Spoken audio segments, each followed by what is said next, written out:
Peace be upon you. Assalamu alaikum. Assalamu alaikum. In the name of God, the compassionate and merciful, I am very grateful to God Almighty for giving me this opportunity to be here again. Members of Catholic Dialogue, we were here in September 2017, and we had 2 half-day programs at Tangaza University, and we very much enjoyed the depths of discussion that we had here. And thanks to God, the promises that we made to each other, we managed to keep, and I found in Tangaza University faculty deep commitment to work for unity. So I am proud of you, and I am very grateful to the friendship, brotherhood, and to the unity that you have rendered to us. And I hope you have found also in us humble and open brothers who are ready to work with you for unity. I would like to also mention something sad that happened. When we were here last time, we had the Apostle Abbot Timothy Wright, with whom we started Catholic Shia Dialogue about 20 years ago. Unfortunately, he passed away. So I hope his spirit is with us. But I am grateful that Father Dr. Maximilian, who is a member of our team, is with us, especially after he recently finished his PhD in Pisa. So there is a sad story, but also is compensated by the presence of Dr. Maximilian. My theme, as you know, is the concepts of religion and the book in the Quran as foundations of unity. Before I enter into my discussion, I'd like to say that although this is a very deep theological topic, and I'm happy to engage with any Muslim or non-Muslim colleague who do Islamic studies about the arguments and justifications for my position. But I would like to say this is not just a result of my theological reflections. This is also a result of my life and my own spirituality and my own relation with God that has helped me reach this point. Maybe if I was just sitting in a library, still I could have come to this conclusion, but I'm not sure. So what I am going to say is something that I have felt it and I have experienced it. And at the same time, I have found it theologically very plausible position, and indeed it would be very strange for me if someone thinks in a different way. Sometimes people ask me, are all Muslims thinking like you? I say not necessarily, but I don't see any reason why they should not think the same way. So it's not that there's anything that stops people to believe like this, but maybe people need time or something in their life to give them this kind of approach. First, I would like to start with a misconception that we have. Whenever we study religions, we take any book, any course, normally the way religions, and I'm mostly concerned today about Abrahamic religions, are introduced to us is that as if we are dealing with totally separate religions, and each at a certain point in the history was founded by a specific founder. Many people have this idea that Islam is founded by Prophet Muhammad, Christianity is founded by Jesus, and Judaism by Moses. Or some want to go earlier, say Judaism started, for example, from the time of Jacob. But the idea is this: we have different religions and different starting points. And between these religions are thick partitions and walls. Sometimes it gets even worse, and this partition mentality comes even to the way we understand people from different schools or denominations of the same religion. So sometimes maybe Shia or Sunni Muslims or Catholics and Protestants, even despite their common religion, they find it very difficult to believe that the fellow Christian or Muslim from another school belongs to the same religion. Sometimes they don't believe in my religion. They are totally different. Maybe even sometimes, unfortunately, because of short-sightedness, we consider people who don't belong to our religion better than people who are in different denominations of our own religion. Sometimes, maybe some Muslims prefer, if you are not belonging to other sect, than being another religious community. So, we have inherited, unfortunately, this kind of mentality that we think religions, in the way that we understand today, started the same way and God planned them the same way. But this is not the way the Quran talks about religions. And as I said, I am concerned with Abrahamic religions today. When we look at the Quran, and in particular I want to draw your attention to two concepts: the concept of book, the concept of religion, kitab and deen. We see that in both cases the Quran gives us totally different image. We don't have many religions, and God has not sent many books. This is my claim. First, I start with the concept of books.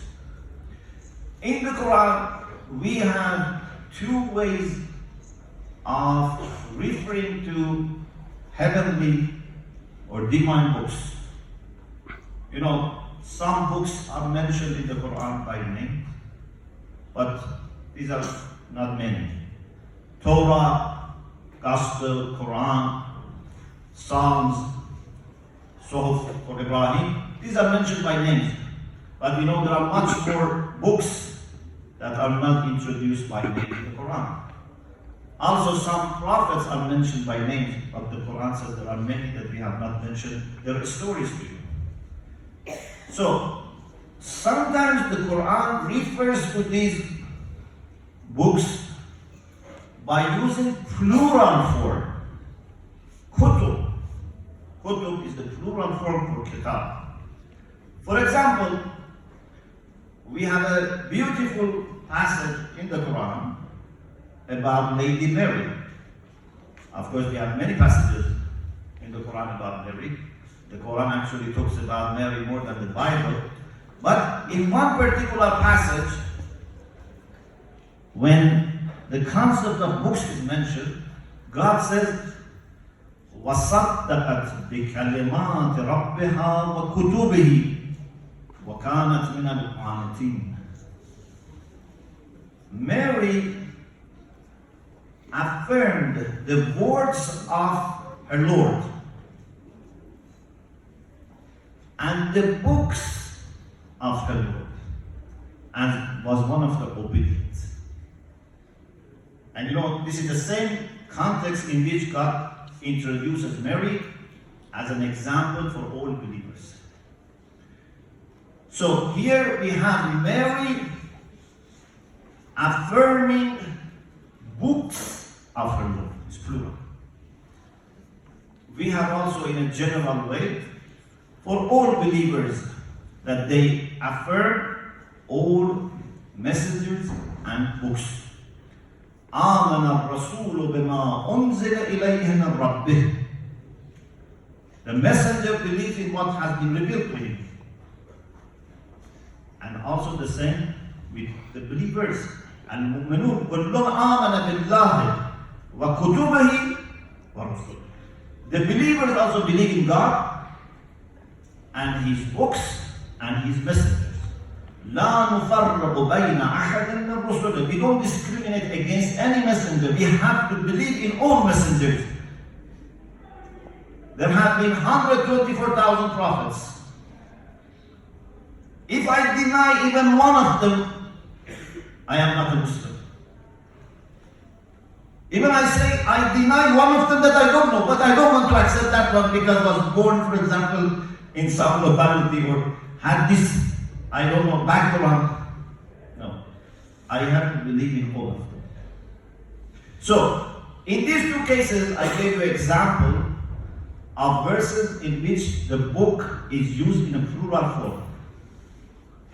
But what is interesting is the Quran also uses the book in a singular way.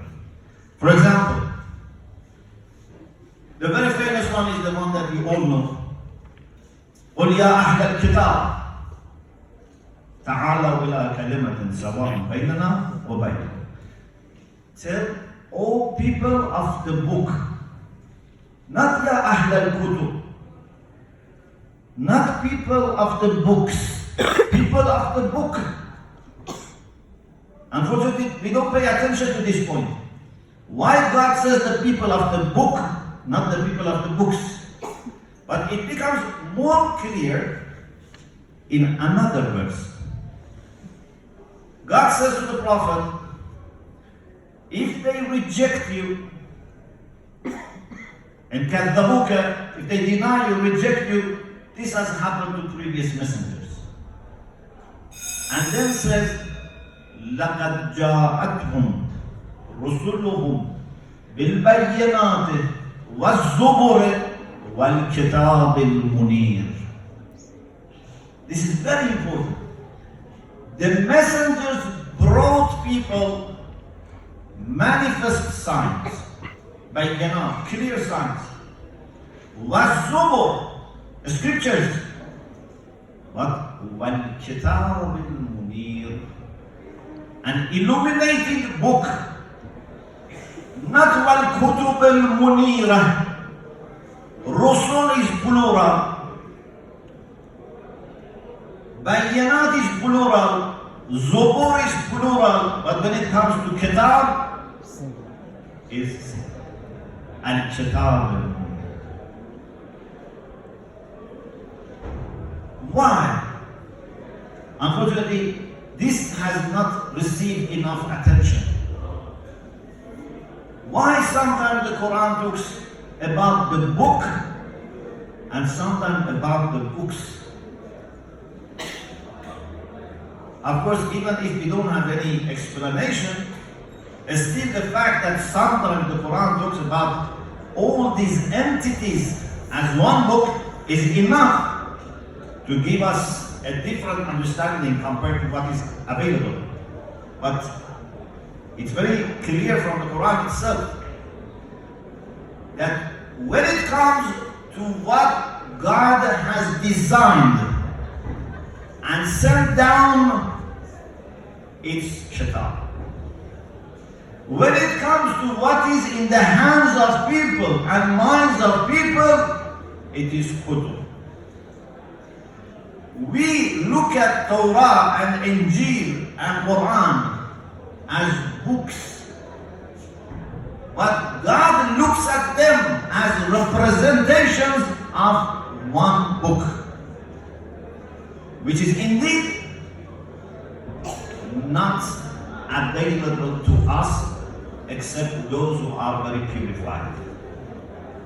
Because we have these manifestations of the hidden book. إِنَّهُ لَقُرْآنٌ كَرِيمٌ فِي كِتَابٍ مَكْنُونٍ. This Quran, the Gospel, the Torah, They all come down from the original book, which is the hidden book, which is with God.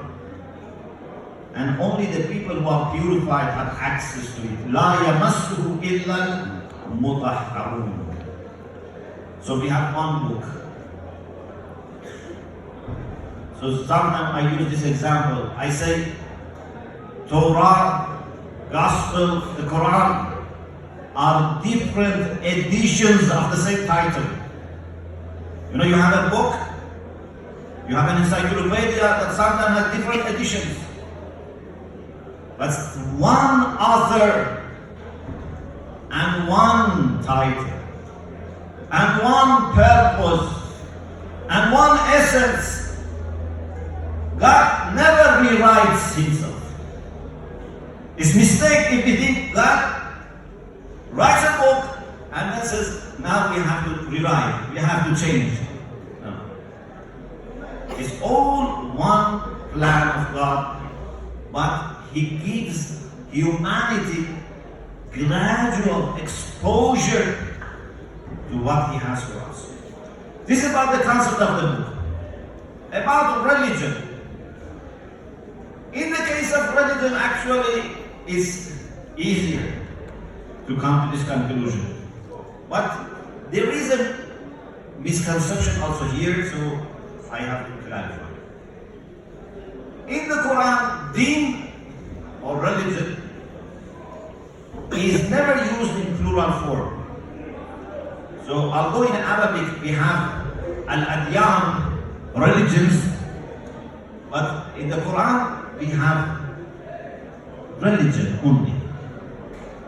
And there is only one religion. The only case that you come across two religions is when we are dealing with pseudo-religion. It's a very important concept. In Surah Kafirun, God says to the Prophet, قُلْ يَا أَيُّهَا الْكَافِرُونَ لَا أَعْبُدُ مَا تَعْبُدُ. Many people unfortunately think when the Quran talks about kafir, it means any non-Muslim. Any non-Muslim is kafir. But this is not Quran. Quran has its own clear terminology. Christians and Jews are not kafir. Kafir in the Quran, according to Allama Tabatabai, who is one of the best commentators of the Quran, in the first volume of Al-Mizan, he says most of the cases in the Quran, kafir is the one who has kufr juhud, the one who deliberately denies and rejects and fights the truth. And that is someone like Abu Lahab, Abu Jahl. Those who are familiar with history of Islam, they know. These are not Christians, these are not Jews. These are the people who have no regard except for position, for money. And they were there to do everything possible to stop people practicing faith. Not many people are kafir in the Quranic concept. Because kafir in this concept is the one who denies while he is certain. جَحَدُوا بِهَا وَاسْتَيْقَنَتْهَا أَنفُسُهُمْ ظُلْمًا وَعُلُوًّا. I have a challenge for those who study Islam. I say, how many of Muslims have yaqeen, have certainty? Islamically, it's very difficult if I claim I have certainty. Yaqeen is something difficult to achieve. So, the Quran says these kuffar have yaqeen, means they are 100% sure that this is the truth, and still they deny it. So how many people in the world are people who are more convinced than most of the Muslims that this is the message of God? Not many. In any case, God says, Ya ayyuhal kafir, O people who know the truth, but fight the truth and fight the believers. I am not going to worship what you worship. I'm not going to worship idols. You are not also going to worship one God. So there is this exchange, and God says to the Prophet, tell them at the big end, لَكُمْ دِينُكُمْ وَلِيَ دِينِ. You have your religion, I have my own religion. This is the only time that you have another religion, which indeed is not a religion. You can say it's a religion because this is their orientation in life. This is the way they live and behave. But indeed, it's not a religion, because true religion must be centered around God. You can say people who do whatever they like, this is their religion. You can say people worship their own ego. Yes, this is one way. But in reality, you have no religion unless you submit yourself to a transcendent reality. If I just try to please myself, I can say this is my religion, but indeed this is not a religion. You are just doing whatever you like. Religion means you have to commit to something higher than yourself. So, apart from this case, we have only one religion. What is that one religion? Some people say, okay, that one religion today is Islam. إِنَّ الدِّينَ عِنْدَ اللَّهِ الْإِسْلَامِ. There is only one religion, and that is Islam. What is Islam? Islam that Prophet Muhammad introduced. No other religion is valid today. It's only Islam. But I think it's not the Quranic explanation. When we look at the Quran, it's very clear what Islam means. It's very clear what God has planned. I'm going to share with you some verses of the Quran, and you would see that God actually has given us only one religion. All the prophets, all the messengers have called us towards the same God, and this is religion. This is the religion that God is pleased with. Of course, when it comes to me and you today, when we are faced with different representation, different religions, different denominations, we have to do our best to find out the best representation. That is your search for the truth. That is your commitment to please God to the best of your capacity. But this doesn't mean that God has some different religion and some are abrogated, some are cancelled. No. The only thing that can be abrogated is not religion, is not even Sharia, which is the code of law. Only some rulings of Sharia are abrogated. People don't make distinction between these things. Religion is not abrogated. Sharia, which is code of law, is also not abrogated. Certain rulings of Sharia are abrogated.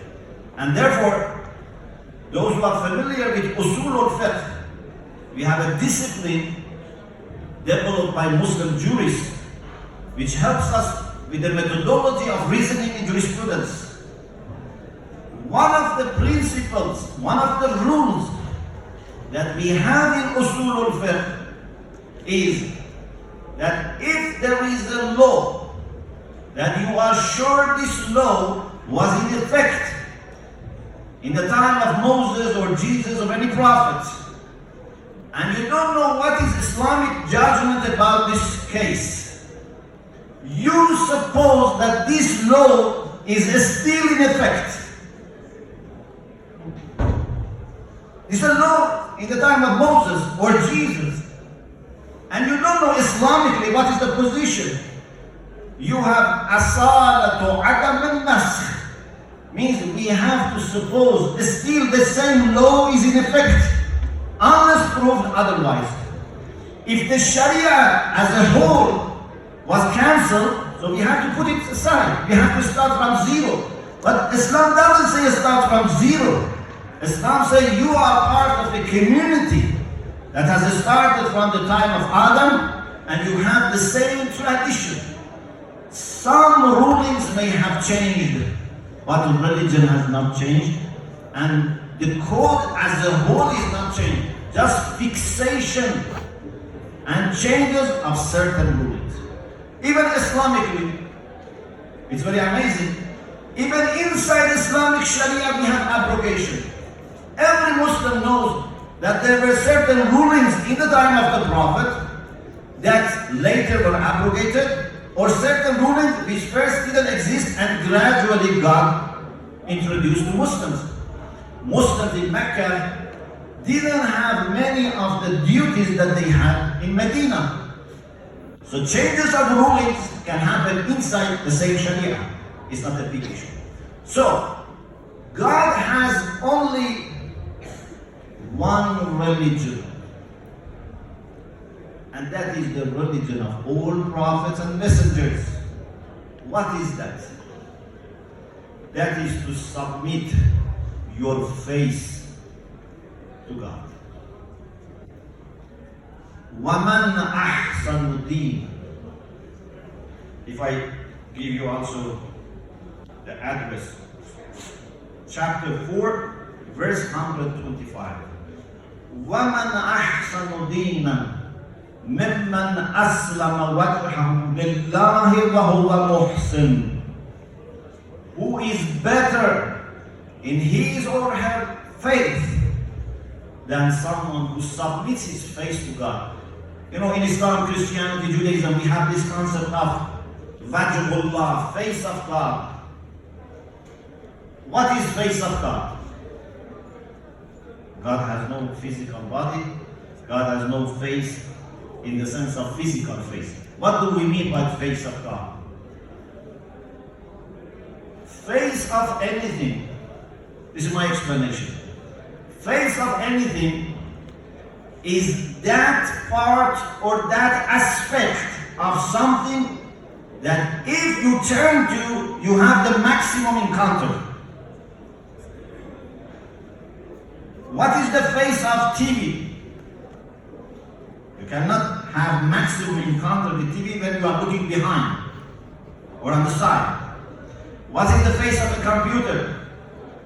What is the face of a human being? When you look at someone eye to eye, face to face, you have maximum encounter. So what is face of God? The Quran says, face of God is everywhere. If you turn to Him, أَيْنَمَا تُوَلُّوا فَثَمَّ وَجْهُ اللَّهِ. I don't need to go around and find God for maximum encounter. I should turn my heart so that I can have maximum encounter. So, what is faith? To turn your face to God. And if you are a believer, you turn your face to God in every aspect of your life. In your family life, personal life, business life, studies. Face of God can be sought in every aspect. Quran says, أَسْلَمَ وَجْهَهُ لِلَّهِ وَهُوَ مُحْسِنٌ. You must turn your face to God and do ihsan. Be benefactor, do good. It's impossible to think that you are a religious person and you just bring division and fight. You harm, you divide. It's not ihsan. What is ihsan? To bring love, charity, peace, respect, unity, development. This is ihsan. So if you are really turning towards God, you reflect light of God to people and you bring good to this earth. وَاتَّبَعَ مِلَّةَ إِبْرَاهِيمَ حَنِيفًا, and follows the path of Abraham. You don't see Abraham and another religion, Moses another. No. We all follow Abraham. But Abraham himself was a follower of Noah. إِنَّ مِنْ شِيعَتِهِ لَإِبْرَاهِيمَ. So, Noah was a follower of previous prophet. This is one line. Why Prophet Muhammad didn't give any name to this call? It's a mistake to think Prophet Muhammad called this religion Islam. Prophet Muhammad refused to give any name to this call because this call was to go back to the path of Abraham. Let's call ourselves what Abraham and Jacob and Ishmael used to call themselves. Islam here means submit yourself to God. Even the Quran says Moses said, I'm Muslim. Hawariyun, disciples of Jesus, said we are Muslim. Muslim not in the sense that I am a Muslim, you are a Christian. Muslim in the sense that we all have to submit ourselves to God. Actually, maybe I am not a Muslim. I have been able to see Christians and Sunni Muslims who are better in their relation with God than me as a Shia Muslim. I have to be humble. I should not think I am the best person who has access to God. I should not seek monopoly over God. If you are really a servant of God, you must see beauty in the relation of other people with God, and you must be able to serve them. If God has given you the access and control to His gates, what do you do? I think many people, what do they do? Is they just lock the door, and if someone from their own community comes, they secretly send in there. The rest of the door is closed. We have no capacity for you. We have already too many people. But if you are a true servant of God, not only you don't close the door, you go everywhere around and find people and encourage them to go to God, even if from another tradition. Let them connect to God, even if it's not through you and through your tradition. This is the problem that we have. We want people to connect to God through us. Actually, we want people to connect to us, even if you don't reach God, it's not important. Let them connect to us. But this is not the Quranic concept. We have one religion, and that is to overcome your ego and turn your face to God.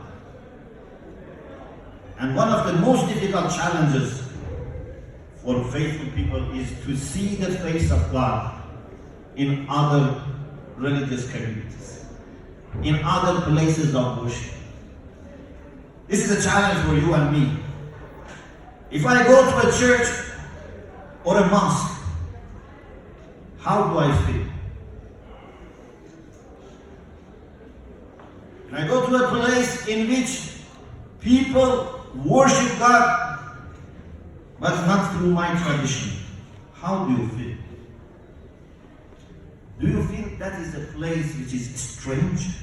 That is a place which is corrupt? Or do you feel at home? If you are a true lover of God,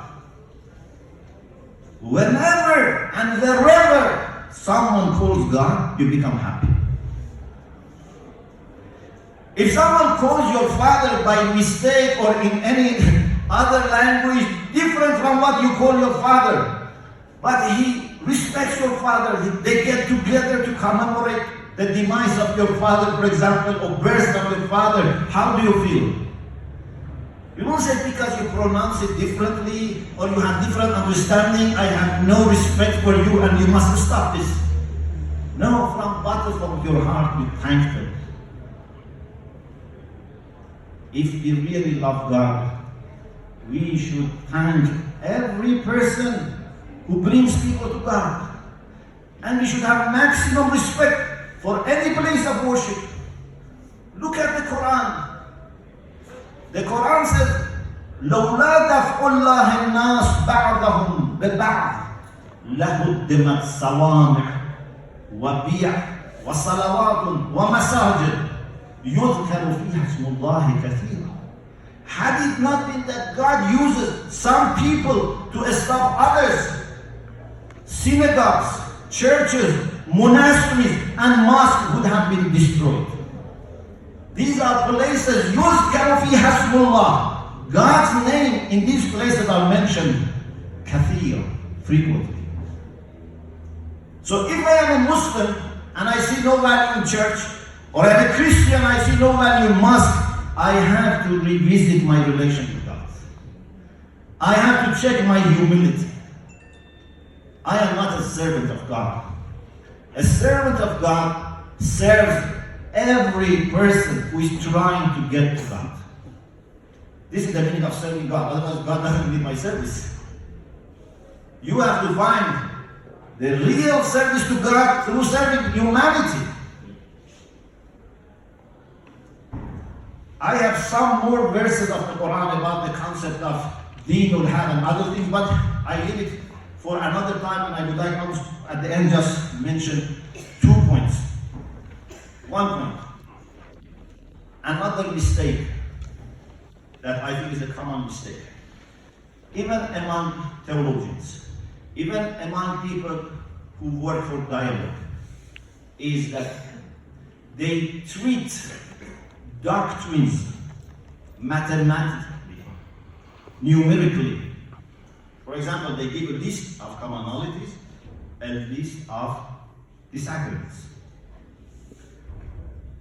If you ask them, how close are Muslims and Christians? If they are fair, they give you a list. They believe in one God. They believe, for example, in revelation. They believe in reward and punishment, eternal life, this and that. And they have differences. For example, Muslims say Jesus is a prophet. Christians say Son of God.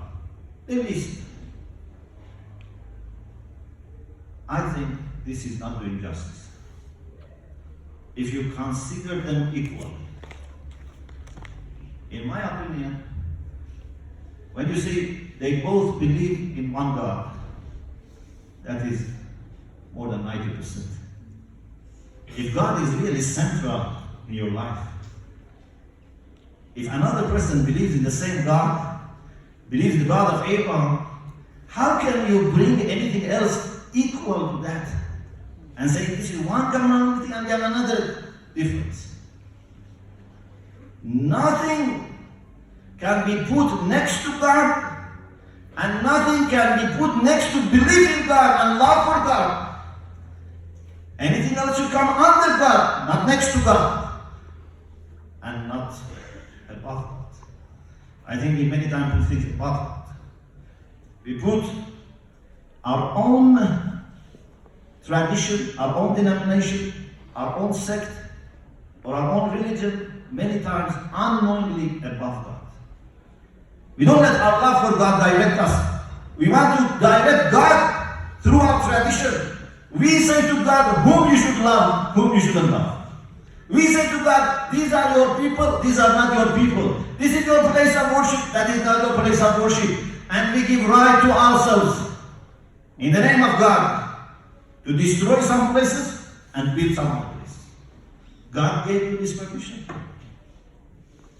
So, this is one point. The second point, I think dialogue between Muslims and Christians is not a good term.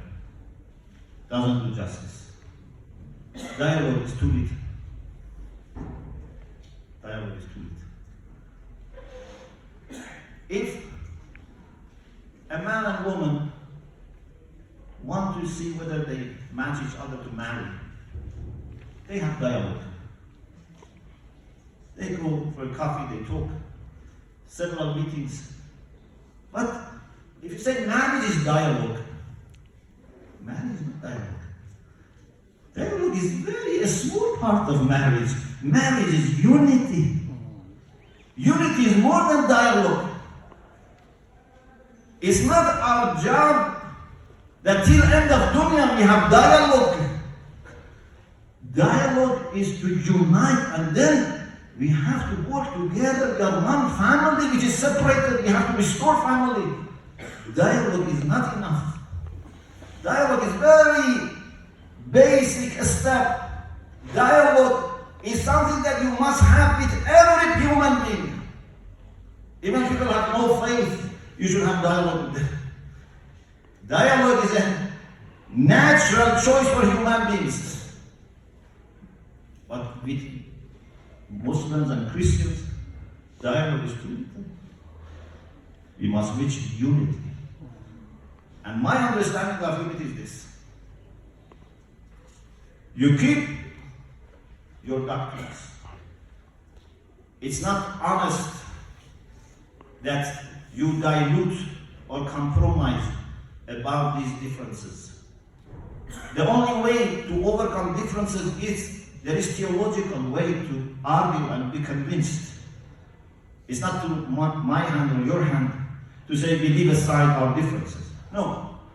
Till you are convinced what is the truth, you have to keep these differences.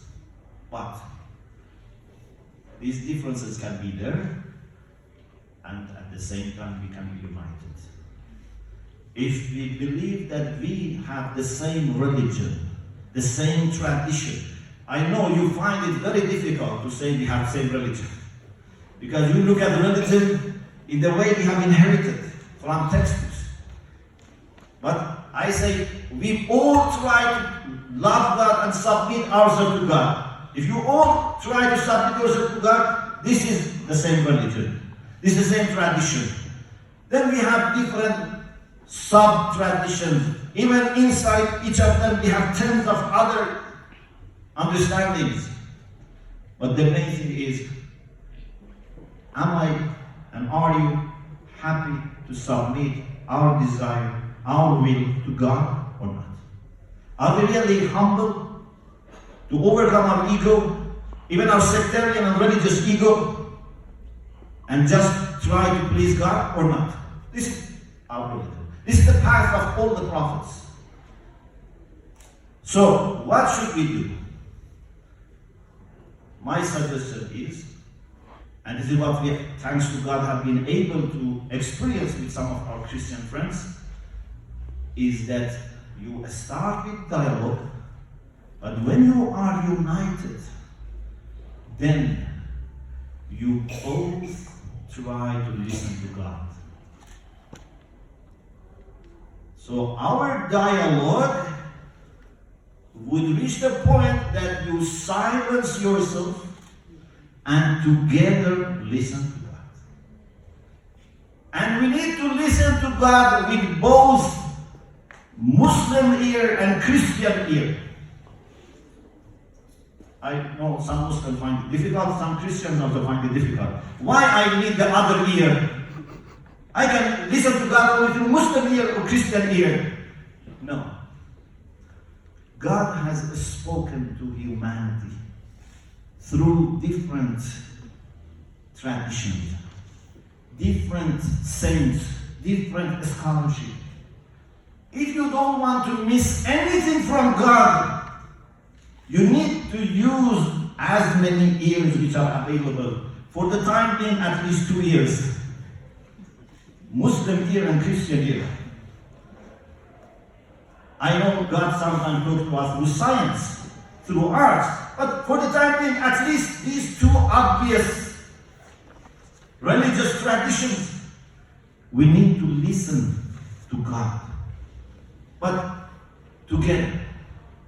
Because if I am listening to God alone, if I have not opened my heart and mind to listen to God, I'm missing many, many things.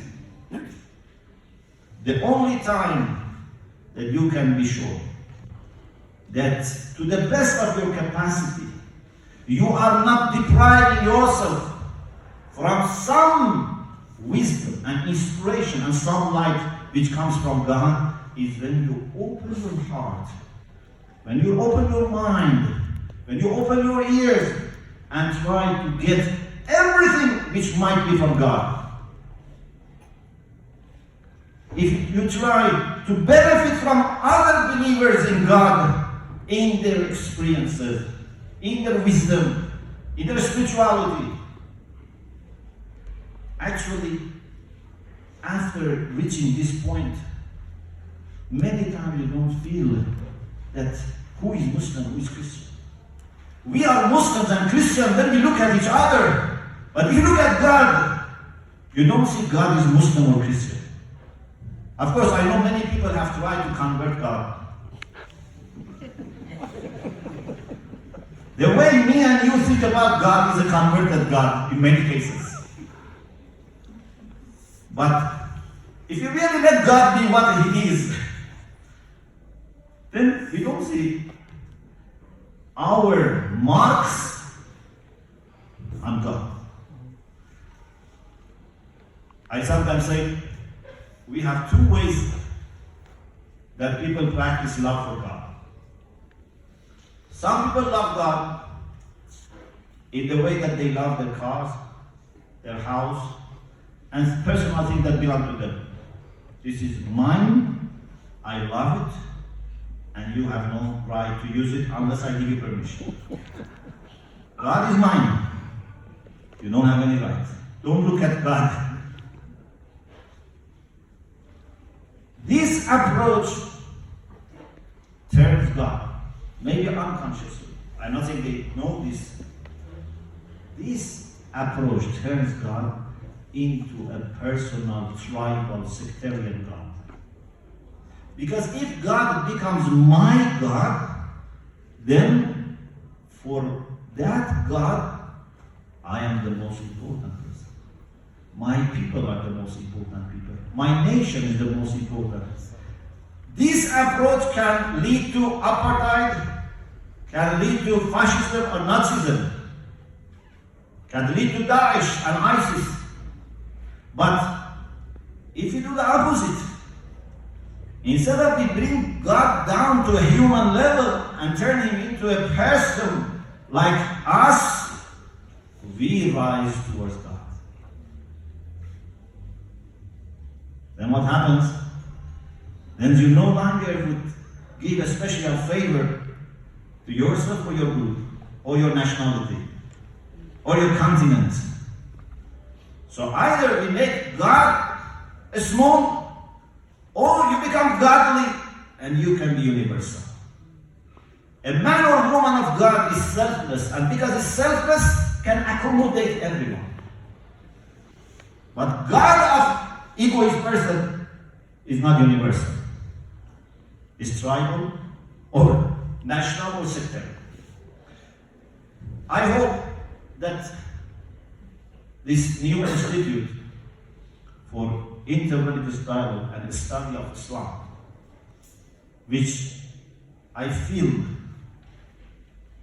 is a work of God, and I hope all the way through it remains with sincerity and humility a work of God, would be an example for this approach to religion and God. Muslims, Christians, Jews, all believers in God should really feel united under God. It's only in God that we can perfectly unite. And it's only with unity that we can remain under God. If we are not united, we are not under God 100%.